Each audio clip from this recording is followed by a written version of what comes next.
एक रोज मोमिनो तुम्हें मरना जरूर है, एक रोज मोमिनो तुम्हें मरना जरूर है, एक रोज मोमिनो तुम्हें मरना जरूर है। पढ़ते रहो नमाज ये कौले रसूल है, पढ़ते रहो नमाज तो चेहरे पे नूर है, पढ़ते नहीं नमाज तो अपना कसूर है, अपने किए कि आप सजा जल्द पाओगे, सीधे ऐबे नमाज जहन्नुम में जाओगे। जिस रोज के तख्त पे बैठेगा किबरिया, उस वक्त क्या कहोगे तुम्हें आएगी हया, शर्मो हया से उस घड़ी सर को झुकाओगे, जन्नत तो क्या मिलेगी जहन्नुम में जाओगे। तौबा करो उदारा नमाज़ें पढ़ा करो, मकरो फरेब झूठ से हरदम बचा करो, मस्जिद खुदा का घर है इबादत का काम है, दुनिया का काम करना तो मतलब हराम है। अस्सलामुअलैकुम, अस्सलामुअलैकुम। तो कैसे हैं मेरे सारे प्यारे बहन भाई, मैं उम्मीद करती हूँ कि आप सारे ठीक होंगे। तो प्यारे बहन भाइयों, नमाज को जिंदगी का अहम हिस्सा बना लें, ये कह लें कि नमाज के बगैर आप जिंदा नहीं रह सकते।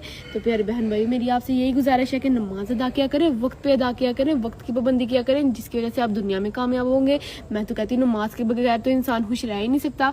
तो नमाज से ही इंसान के चेहरे पे रौनक है और इंसान दुनिया और आखिरत में कामयाब है, और उसको उसके परेशानियों का निचोड़ ही उसमें। तो प्यारे बहन भाइयों, नमाज पढ़ा करें और दूसरों को भी नमाज पढ़ने की तलकीन किया करें, खुद भी नमाज पर पाबंदी किया करें और दूसरों को भी कहा करें। तो प्यारे बहन भाइयों, आज का यही टॉपिक था कि नमाज पढ़नी है और नमाज छोड़नी नहीं है।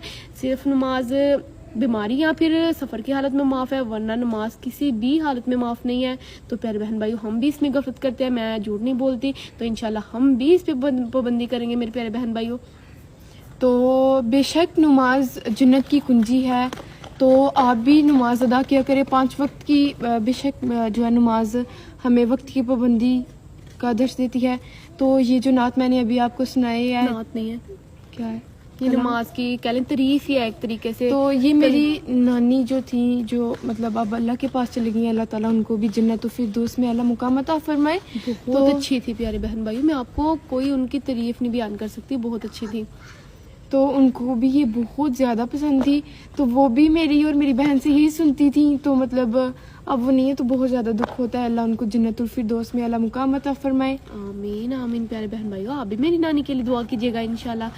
अल्लाह जो है वो बहुत ही बेनियाज है और सब पे रहम फरमाने वाला है। तो आप भी ज़रूर अल्लाह से हर दुआ किया करें, ना कि किसी और के आगे अपने ये दुख शेयर किया करें। मैं कहती हूँ अल्लाह से बढ़कर कोई चीज़ ही नहीं है। तो जो हमारी शरक से भी ज़्यादा करीब है वो हमारा अल्लाह है। मैं कैसे बयान कर सकती हूँ कि अल्लाह की कोई शान हम ऐसे हो ही नहीं सकता कि हमारे मुंह से बयान हो। मैं कहती हूँ उसकी शान ही इतनी है। तो प्यारे बहन भाइयों, आप अल्लाह से अपने दुख शेयर किया करें, ना कि किसी और को अपना दुख सुनाया करें, ना किसी के कब्रों पे जाके इस तरह दुख शेयर किया करें। प्यारे बहन भाइयों, अल्लाह ही जिंदा है और हमेशा जिंदा रखने वाला है, कायम रहने वाला भी है और रखने वाला भी है। तो प्यारे बहन भाइयों, आप सिर्फ अल्लाह से शेयर किया करें दुख। मैं कहती हूँ अल्लाह जैसा, मैं कहती हूँ मैं अपने दुख अल्लाह से ऐसे शेयर करती हूँ कि ये तो हमें पता है कि अल्लाह हमारे सारे दुख जानता है, लेकिन मैं फिर भी अपनी मामा से ज़्यादा जो है वो अपने अल्लाह पे इस तरह यकीन करती हूँ कि वो हमारे सारे दुख जान रहा है। तो क्यों ना अल्लाह से शेयर किया जाए और उनका हल निकाला जाए। बेशक अल्लाह सबसे बुलंद है, सबसे बड़ा है। तो हमें चाहिए कि हम सारी बातें अल्लाह से जो है ना शेयर करें, और अपना जो हमारी कोई परेशानी है तो उसका हल भी हम अल्लाह से ही शेयर करें। तो बेशक दुआएं किया करें कि अल्लाह ताला हमारे लिए बेहतरीन सबब लगाए इंशाल्लाह। तो मेरे से जो भी काम गलत हो तो मेरी बहना कहती है कि इसमें कोई ना कोई वो बेहतरी है, तो फिर मैं चुप कर जाती हूँ, क्यों ना इसमें कोई ना कोई वाकई बेहतरी होगी। तो प्यारे बहन भाइयों, आप भी नमाज को कायम किया करें ज़रूर इंशाल्लाह।